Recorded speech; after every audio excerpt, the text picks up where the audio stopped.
is Symone Davis on Tidewater Waves. What's up? What's up?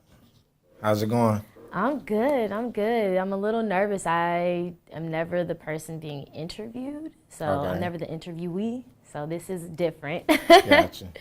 But So it's this cool. Your first interview? I would say as a professional, yes. Okay. Well, we're honored, to have you on for your first interview as a professional. Yeah. Thank you for coming out. No, thank you for inviting me out. Yeah, This is for cool. sure. Yeah. So yeah, we'll get straight into it. Who are you? Where are you from? So I am a born and raised Floridian. I'm from Delray Beach, Florida, which is, I guess, the closest major city is West Palm Beach. And for people who are not familiar with West Palm Beach, it's like 45 minutes north of Miami. Okay. All right. So how was that transition coming from Florida to Virginia? I would say pleasant for the most part. The weather here is very sporadic. One minute it can be hot, and then the next minute it can be 40 degrees the next day. And then it can rain, and then it can be humid another day. It's just all over the place here, but I do love the fact that there are seasons. That's not something that I'm used to. Like in Florida, it's just rain, heat, and that's it, pretty much. Right, yeah. It's not anything really in between. We don't really get cold weather. Like a cold winter, maybe like 50 degrees. 40 is extreme, but that's rare. But for the most part, I never had to really wear a coat when I was in middle school, high school. It was just not necessary unless I was going out of town. And you love the fact that, you would get to experience like the snow, winter and all that?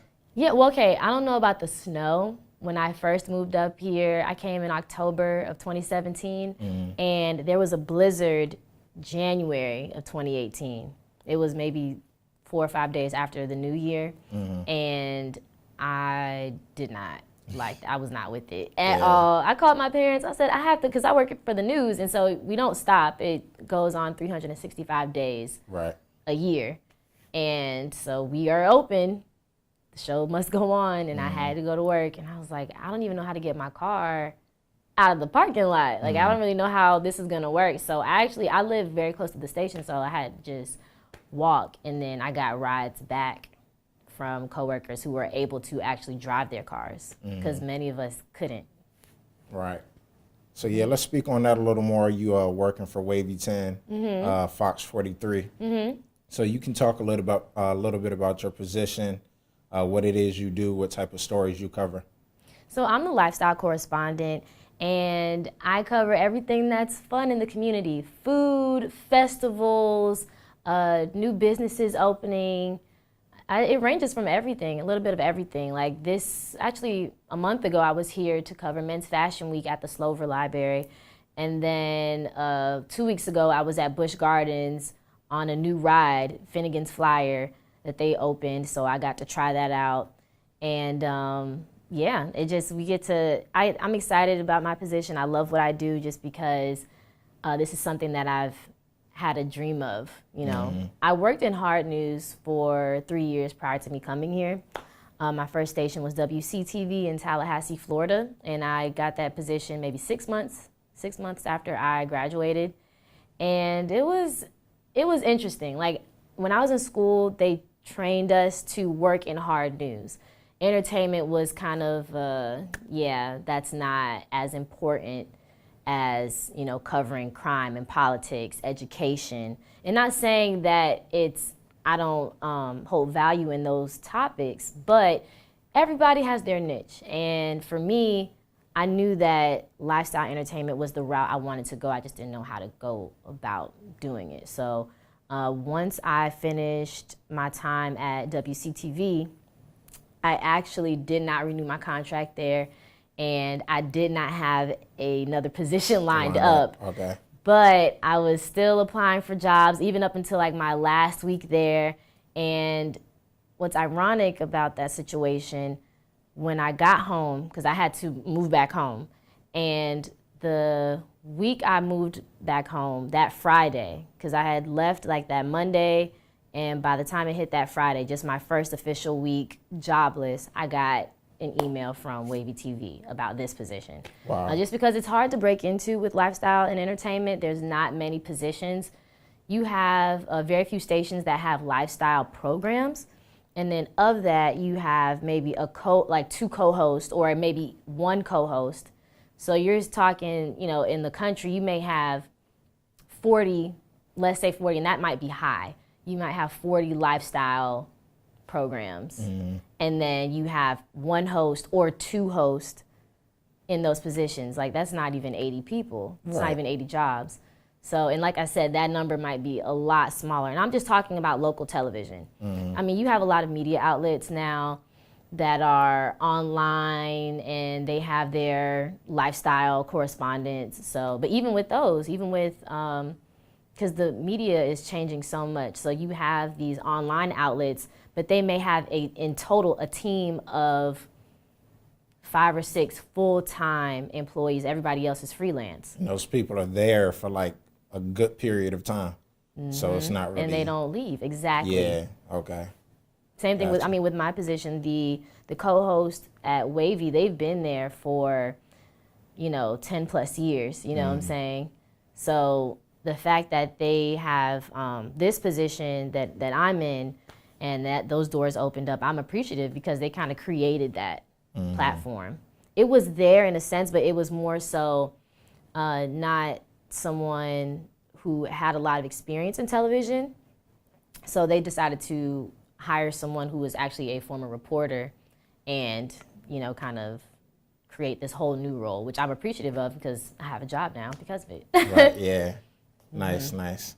Okay, so yeah, that's, pretty amazing how, you just kind of broke it all down in terms of, just you getting that position from so far out, in terms of like the proximity of the state. So yeah, I took a lot of no's before I got, because the biggest thing was I did not have any experience in lifestyle entertainment, and I was going for the position. Mm-hmm. The most experience I had was working on the morning show at my last job. Mm-hmm. So we had a cooking segment there. Our morning show was a little lighter compared to other stations, so we had a cooking segment. We had a What's Trending segment where we talked about the top videos that were streaming on social media and the web, just in general. So I took those little clips and put together a reel. And it wasn't very long. I mean, you're talking a reel is typically for an on-air talent, maybe like 5 or 6 minutes, and I only had enough to make 3 minutes, like 3 minutes and some change. But for some reason, my boss, she saw something, because I didn't have a lot to work with, but I just went for it, and I'm glad I did, because I almost didn't send my application in again. I had applied once, and I didn't hear anything back, and then I had followed up with an email, and that's when I heard back. Okay. Nice. Well, congrats. Mm-hmm. Thank you. Yeah, so let's backtrack a little bit and talk about how you actually got into media, the decision you made, like your younger years in high school or wherever. So you want to tell the viewers about that? So when I was in high school, I was a dancer. So that was my thing.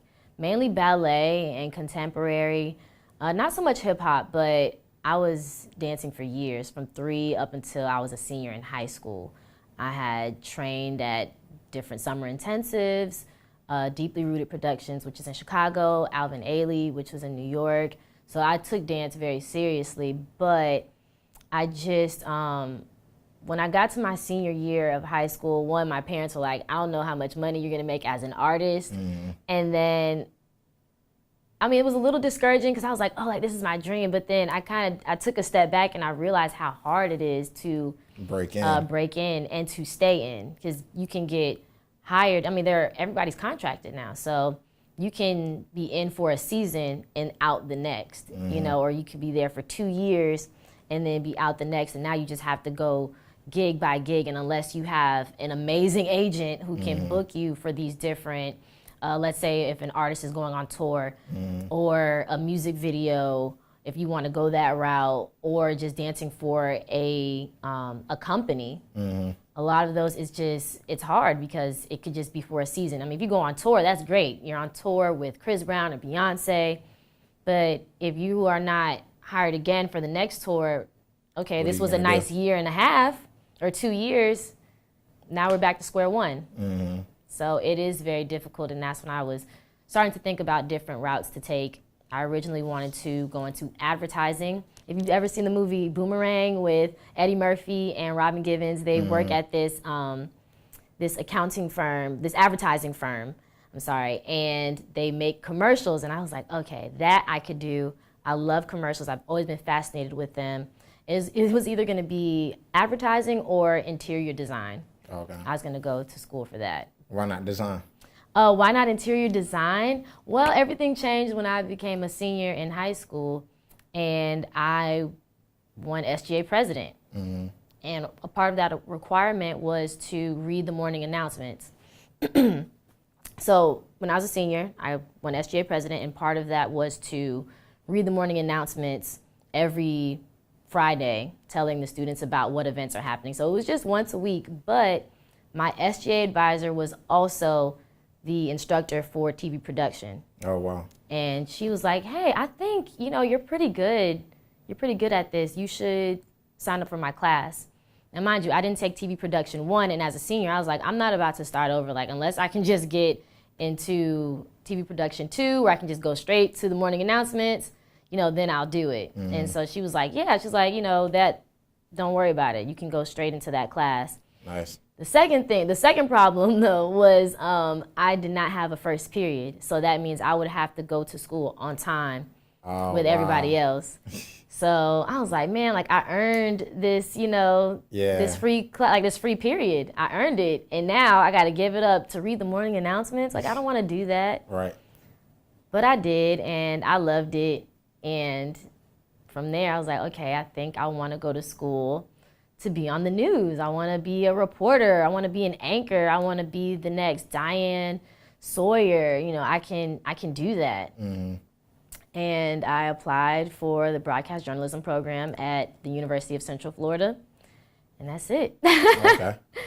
Nice. So how's that program influenced and just kind of, help you get to where you are today? So originally, I wanted to go to Howard University. I wanted to go to Howard. I wanted to go to an HBCU, but it's very expensive. DC is very expensive, and me now living here in this area, I already know I made the right choice for myself to stay in state. But I wanted to go to UCF for a number of reasons. One, it was just a beautiful campus. It was, it just seemed like it was very fresh and very open and creative and liberal. And the other thing was, I thought it would be a great place for media, because you have Disney World there, you have Universal Studios, you have ESPN Wide World of Sports, which is owned by Disney. Mm-hmm. You have so many media outlets there. In my mind, I was like, this would be a great place to intern while I'm there. And then you have Tampa, which is an hour and a half away. I think that's one of the things, and also the program was pretty good. I heard great things about the program. But I think that's where I see a lot of students struggle, is because they come to, a market like this is pretty good because you have like 4 news stations, but in smaller markets, in schools where there may be 2 or 1 station, like at my last job, we were one of 2 stations there, and you had 3 schools. You have Florida State, FAMU, and TCC. So imagine you're talking 4 or 5 slots every semester, and all these students are fighting for them because there's not a lot of opportunity. That's why I liked UCF, because you not only had 5 local news stations, but you also had local radio stations. Then you also had these major production companies like Disney, Universal, who are out there as well, where you can get experience in TV and film. So I just thought overall that would be a great place to go to. But the program itself, it was, I wouldn't say it was hard to get into. You just had to have good grades, honestly. Like, that's all you needed. They took the top, every semester they would admit 20 people, but it had to be the top GPAs. So you didn't have to write a letter, you didn't have to write an essay, like anything. You just had to apply, and if your GPA did not make the cut, you did not get into the program. Which I think, that's kind of crazy. You think about TV and film, I thought, it should have been a little bit more to it. But I worked my butt off freshman year so I could have, higher than a 3.5, so I knew I could get into the program. Right. But we learned how to do everything there. I'm very appreciative to this day of the University of Central Florida program, which is the Nicholson School of Communications. But we learned everything from single camera productions, which is pretty much now, if you want to be a reporter, that's all it is. Like, you are a one-man band. So you have to know how to shoot, edit, and write, knowing as far as how to mic someone properly and make sure that your sound works, knowing how to frame them in the right way. When you're shooting B-roll, you shoot tight, medium, wide, how to shoot video in a timely fashion. So all of those things come into play when you actually go out into the field and work as a reporter. So I felt like I was very prepared. I didn't feel like I was missing anything. You have a lot of students now that I talk to where they have no choice but to go to grad school because their programs were not strong enough to give them what they needed, and they couldn't find outside experience. Because not everything has to be learned in the classroom, but if your school is not giving you what you need, and then there's no other places for you to get internships where you go to school, then yeah, it can be tough. Yeah. It can be extremely difficult to try to land a gig after you graduate. So yeah, during your time there, you also became a member of Delta Sigma Theta sorority. Yes. So, how was that, having that family, that support system? When I look back at high school, I can count on one hand how many friends that I have from my adolescence. I can say I have like 3 solid friends from my childhood. College, I don't know how many. Hundreds, yeah. Between, I was very involved in my campus ministry, and then I also joined Alpha Kappa Psi Business Fraternity, and then I also became a member of Delta Sigma Theta Sorority Incorporated. So all of the people who are in my life as of now are people who I have met through, and I guess people who I'm close to, who I consider family, are people who I've met in college, and now that I'm a working professional, I've also made more friends from this industry. But yeah, majority of my close friends, I can't tell you how many weddings I've been to thus far, just from friends from college. And it's great. Like, I told myself when I went to school, UCF is such a large school that I feel like you have to be involved in something so you don't feel like an ant. Just because lost. You have 60,000 students, and I think it's more. When I got to UCF, it was about 60,000. I believe it's more now. And I graduated 5 years ago. But if you are not involved in anything, it can feel like, okay, I'm just a number. Yeah. Even amongst the black students there, I mean, that made it a lot smaller, more inclusive, but still, if you weren't involved in anything, and I'm not saying it has to be like a fraternity or sorority, but like I said, I was involved in my campus ministry. We had so many clubs on campus. You had NCNW, you had Black BFDC, which is Black Female Development Circle. Yes, that's what it's called. So there's so many different orgs that you could join and make those connections. But I am very appreciative of those 3 tribes. Yeah. A lot of my friends now, like, I travel, and majority of those people actually all of them are people who I met when I was in school. Okay. So yeah, we'll get into the traveling in a minute. But you spoke about being involved. Let's speak on your, involvement within the community. You do a lot in terms of, you've done some, spoke at some events and things like that. So how important is that to you? So with this role, when I got hired, I was told that part of it was to engage with the community on a regular basis. So I was kind of propelled into it, but I did not expect all of the love that I've received thus far from the Hampton Roads community, especially as a Black female. I probably once or twice a month am speaking at an event that involves mentoring young girls in the community, just talking to them about self-esteem.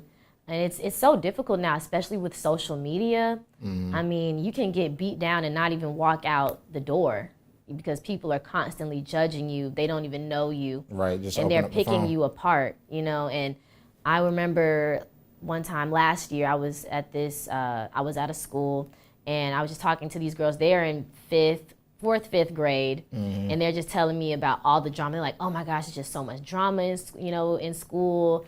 And, we got these cliques and we got that clique. When I was in elementary school, everybody was friends with everyone. It wasn't until I got to middle school where things kind of started to divide, but now it's starting younger and younger. I was actually talking to one of my coworkers the other day, and I was saying it's so unfortunate to see these kids committing suicide at 9, 10, 11. They're not even teenagers, and they just feel like they cannot handle the pressure of, people picking on them and not accepting them for who they are, which is so unfortunate. When I was in middle school, the most dramatic thing that, someone could do to themselves is cutting, cutting your wrist. But it was never to the point where we were talking about suicide. That was not a normal conversation. So now you see so many programs that are focusing on kids just loving on themselves and having building their self-esteem because they don't want them to hurt themselves and kill themselves is mind-blowing to me. Society has changed so much, and it's really sad to see kids feel like there's nothing to live for at 9 and 10, and you want to tell them like it's not always going to be like this. You know what I'm saying? But that's why for the most part, I never turn down an engagement when it comes to speaking to a young group of girls or emceeing an event that involves kids.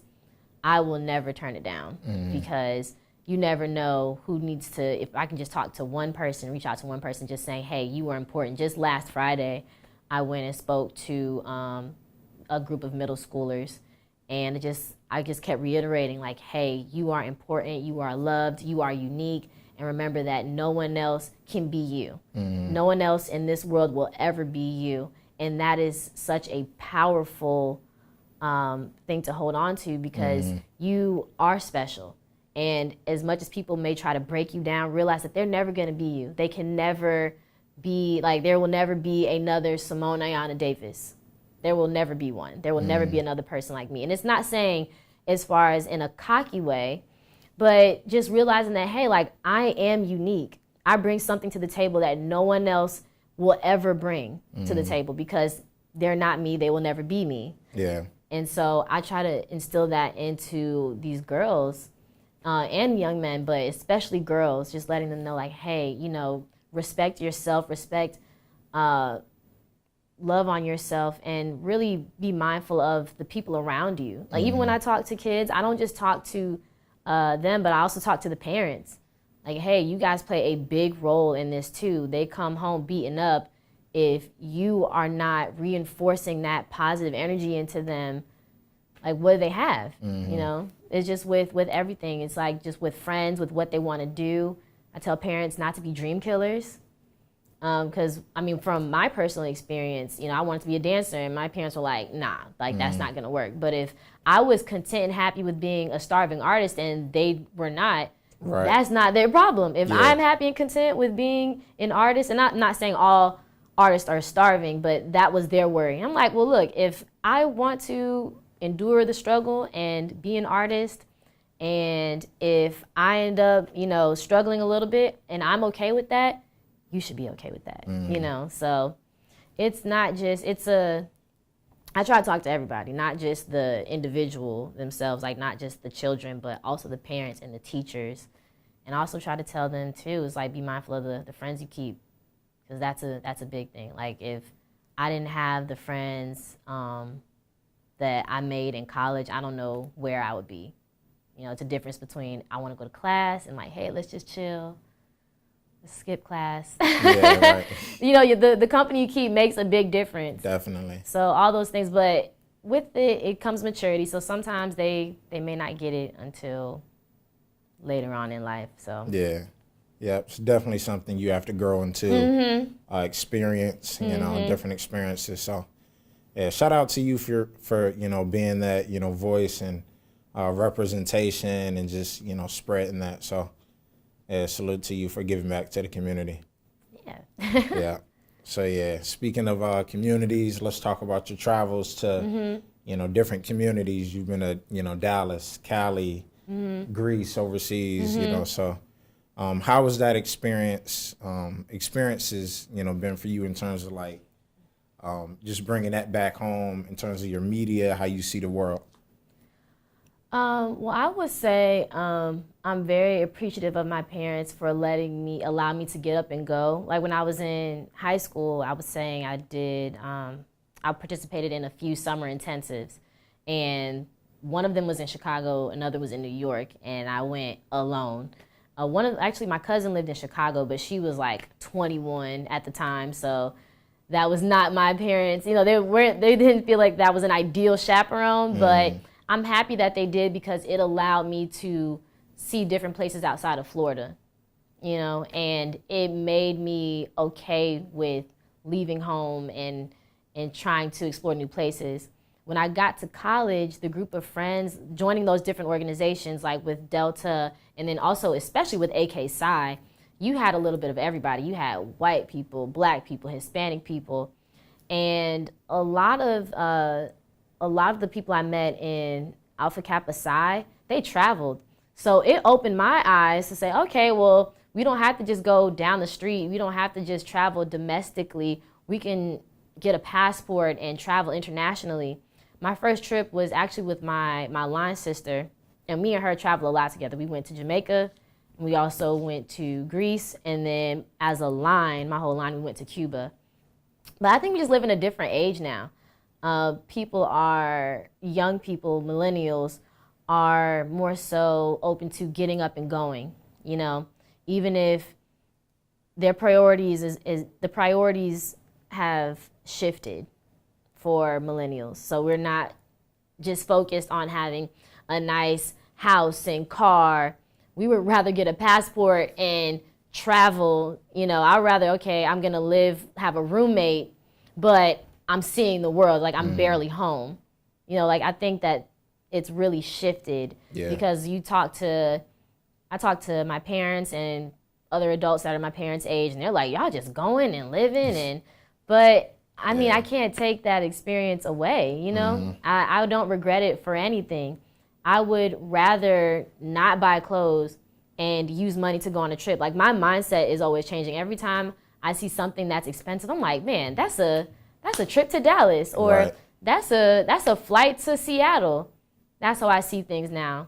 Because when you explore different cultures and different communities, I think it gives you an appreciation for the world that you live in, And I'm like, why not? I mean, I don't know. I don't see anything wrong with just like, why not just get up and go? Yeah.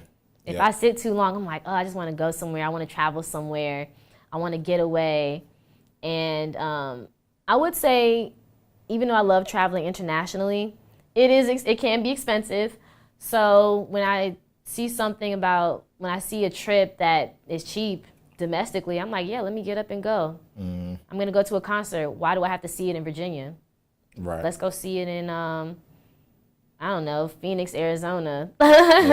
Let's go to Atlanta and see the show. Get you a group of friends that are down for the cause and, hey, make a fun trip out of it. Yeah. Yep. And internet has definitely made the world a lot smaller, just in terms of access and just, what you see every day, with social media. Do you have like a favorite place that you've been? Well, I've always wanted to go to Greece, and that was by far my favorite vacation ever.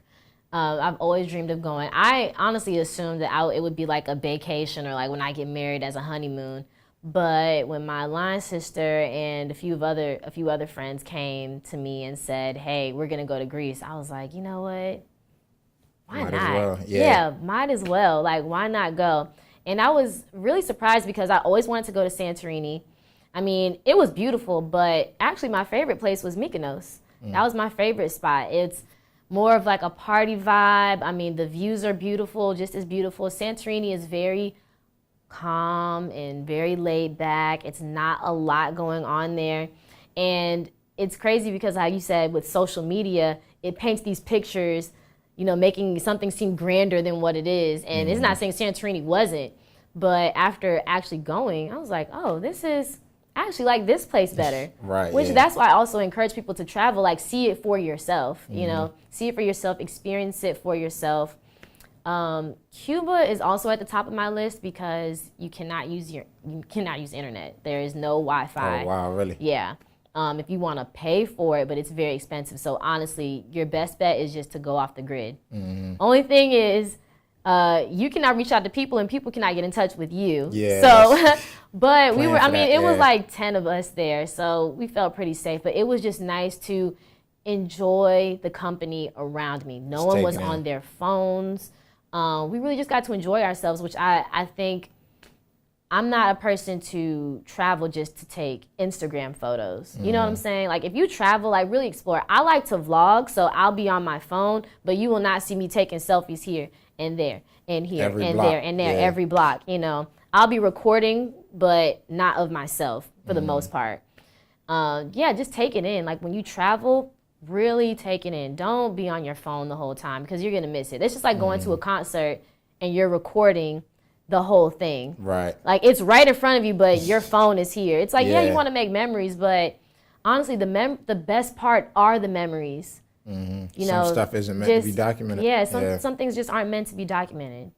Just to be there and to think back on those moments, just like, wow, that was crazy, right? And no one else experienced it but the people that you were with. Or if you solo travel, those things you can't take away. Yeah.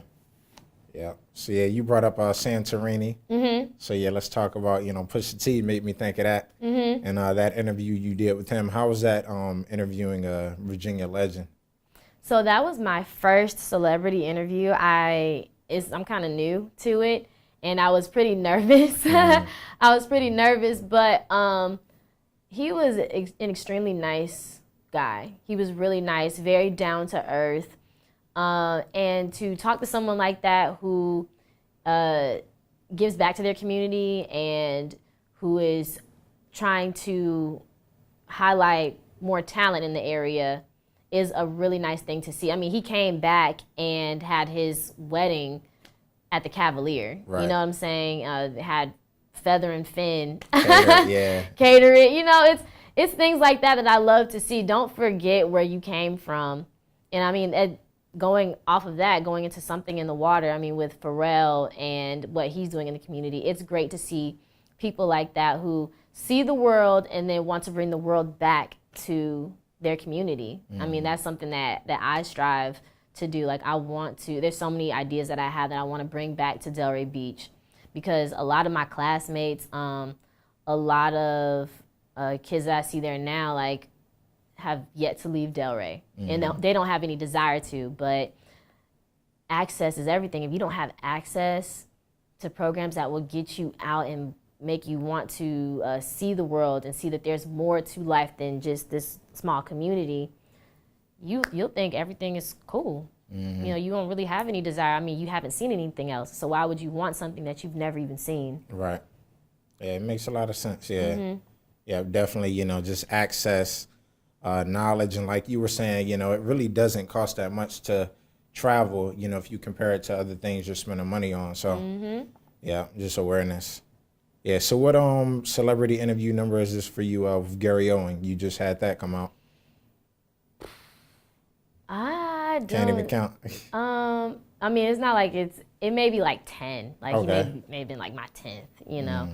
We don't have that many that come to this area. We don't have a lot of celebrities that come to this area that sit down for interviews. I would say that. It's not like we don't pull in talent, major talent. I mean, with Something in the Water, I mean, we had like about 30 of them, but none of them did interviews except for like Pharrell and Teddy Riley. And you reported on that? Okay. So I didn't interview Pharrell, but my coworker did. But yeah, you don't really have too many that are willing to sit down for interviews, but it's also the area where we live in. Like if this was Atlanta or DC or just another major city, I think they would be more open to doing it, but that's just kind of what I've learned about this area. Like Pusha T stopped by the radio station, and that's how I was invited in through them to go to his meet and greet. Okay. But with a lot of radio stations here, they don't really do that. Like when I was in Orlando, they would stop by all the time. Oh yeah, I bet. But it's a major city, so Here's a little different, but I'm hoping to see that change once there are more entertainment outlets here, like media outlets, and letting people know when they come into town that there is a platform here that is focused on what's happening in lifestyle and entertainment in the community, then, I think they'd be more open to it. But I think personally, if they don't know that there is people who want to interview them outside of radio stations, then why would they reach out, Yeah. So. Yeah, and I think it will be in the coming years, because there's a lot of development going on. Mm-hmm. Yeah, but yeah, y'all make sure y'all go check out the interview that you just did with Gary Owen. Check out. Yeah, yep. He was funny. Yeah, he was hilarious.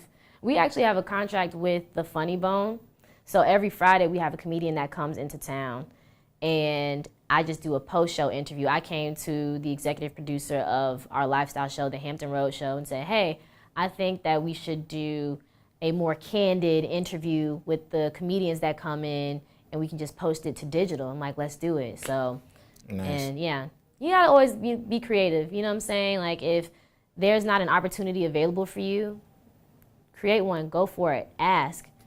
We live in a world now, you can't just wait for it to come to you because it may never happen. You have to be open and have just have the grit to persevere and go for what you want. And if one door closes, okay, let's find another route. Don't just take no for an answer. I mean, in the world of media, you're gonna hear so many no's. But you can't take that. All you need is one yes. And when you get that one yes, you just got to take it and run with it. So that's what I never thought this role would become what it is. That was not like me interviewing the comedians after the show. That was just something that I reached out, I asked, and now I'm doing it, Nice. And it's opened up other doors. So you just have to kind of, just create your own opportunity. Yeah. Just go for it. Nice. Just go for it. Yeah, we're going to end it off with that. Yeah. So yeah, y'all make sure y'all go check out Symone and her amazing work, and we appreciate you for coming out. All right, glad to be here. All right, Symone Davis, and we're out.